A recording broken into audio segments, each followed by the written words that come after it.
پیشکسوت ماشین کنترلیا اینه. خیلی سال تو فروشگاه مدل هست و جزو رونداست. قیمت مناسبی داره. برندش WL تویز و آیتمش MT260. مانیتوریز هم یه مدت اینو می آورد و گاردونه فلز و پولوسای فلز داره. کنترلش 2 مدله. مانیتور داره بدون مانیتور که خیلی سال من دارم بدون مانیتورش رو میبینم که موجود میشه و میاد و فرق خاصی هم نداره.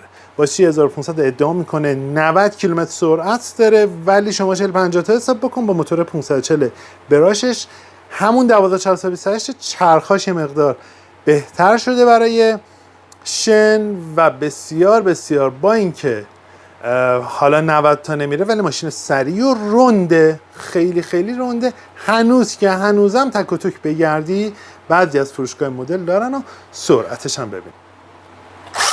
این سرعت ماشین MT260 با باتری تقریبا خالی که با باتری پر خیلی سریع‌تر از این حرف هست.